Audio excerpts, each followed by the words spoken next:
Okay, today we're going to try tacking and welding that piece, and these are some of the things I've tried. I got a 500 watt utility lamp to provide some ambient lighting to make it easier to see my weld. I put my hood out in the sun yesterday for a few hours to charge up a solar battery that I didn't know it had. I put a cloth over the top to keep the ambient light from overhead lights from diminishing my viewing. And interestingly enough, one of the visual acuity videos I watched talked about your eyeglasses, and yeah, that's a problem. Like, so my right eye with my glasses needs to be about this far away. My left eye, to be really clear, it needs to be this far away, and I can't see shit, it's too small. If I take my glasses off,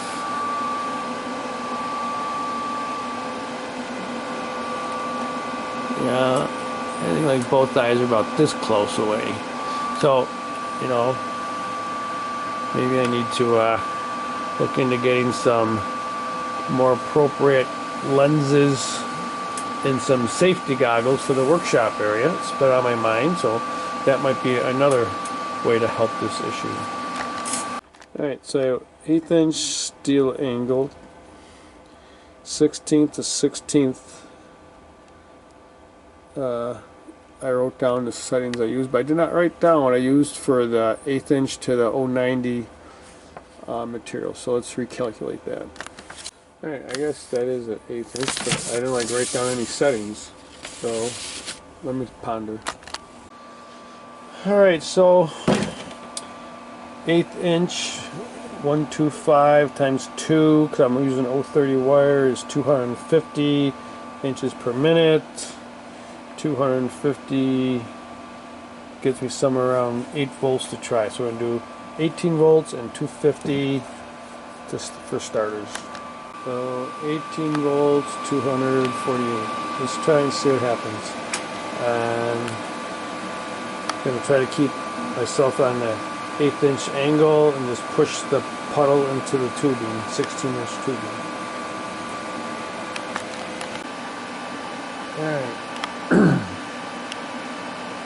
That's what we're looking at. I tacked it. Obviously, I got, you know, my angle is pointing this way. I got to turn my gun to be this way and then just weave it. But, you know, that's a pretty freaking tight little corner to get this nozzle in. Right? Like, what the fuck? It doesn't fit in there to keep it an 1/8 inch away and weave and shit. So, I think I got to do it this way and then twist it that way, because right now it's coming in this side. Yeah, so I think I'm going to try welding this one up and doing it this way. And I think it looks like it's made some penetration. Let's have a look. Well, I think that worked better coming at from this angle and doing the weave that way. Definitely looks like it made enough penetration. There's a lot of heat, you know, marks. I'm going to try the bottom one. Alright, well, you now know what burn through looks like. Yeah. I guess wasn't moving fast enough.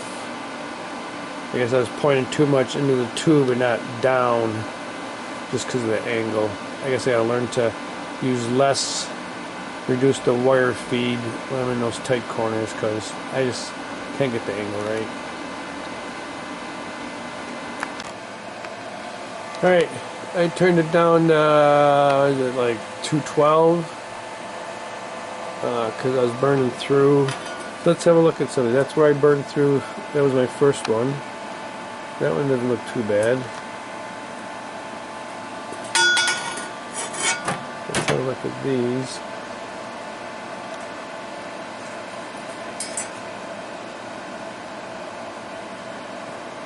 And on the inside,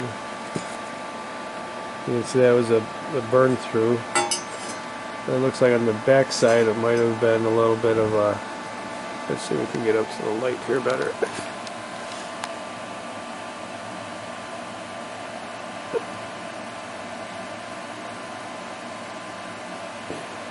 Yeah, I think it's getting close to, let's call it full penetration on some of these joints here.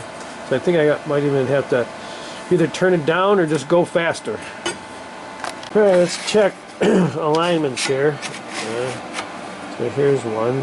How are we doing? You can see it's off a little bit right there. That's kind of a critical one to keep it lined up. This one looks pretty good. And there's some plate warpage, perhaps. Alright, and this one's looking pretty good alignment. So it should be vertical, and it should be this way, so it'll fit the top platform. And this one looks like it didn't deform too much this way. Alright, so this is the last practice type of weld I have to do. Yeah, so this is 090 and 062, so somewhere between 120 and 180. I think we're going to try 130 just on the low side so they don't burn through the tube. I'm going to try to keep the weld here and push it up. And I did not clamp this down. This is the first time I'm going to try something without clamping it down and see what happens. I really just want to practice to see if I can burn through the tube.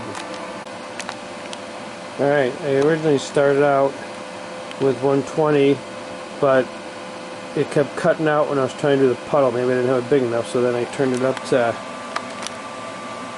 157. And it definitely is hot. Yeah, you know, I can't see that well to suit the hell I'm doing, but oh well. I was pointing up and dragging down,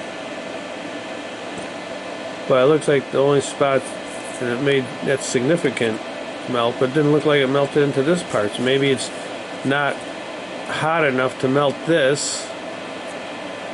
Or I'm hanging out down here, but I thought I was trying to stay up here more. I don't know. Maybe it needs more heat. Alright, if I had to make a thing, I would say I think I need my thinner metal on the vertical and a thicker. This is thin on the horizontal.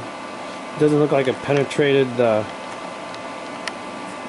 thick material very much, but it seems like the weld pool comes down and penetrates too much into the horizontal thin. Now on this side, when I welded it like this, the thin is the vertical, and it seems like the weld pool comes down and penetrates more into the thick horizontal metal. Or I'm just a shitty welder, but these are all practice pieces. I'm just trying to take away from when I have to weld the next one. Alright, so we have to prep. I think we're going to cut it here, and then this will be the right size for my axle, 19 inches. And this, let's look at it this way. This piece was going to be 15 from here to here, but this is 12. So I think I'm just going to make a 12, cut 45, and these wings, I think, instead of having this piece of metal, maybe I will use this sheet and do the buttress or whatever those things are called with sheet instead of this 090 channel stuff. Alright, we got material prepped for welding, probably tomorrow. This gets welded to here. These are going to get welded to there, one on each side. I forgot to weld this brace onto this piece, so I can do that tomorrow. And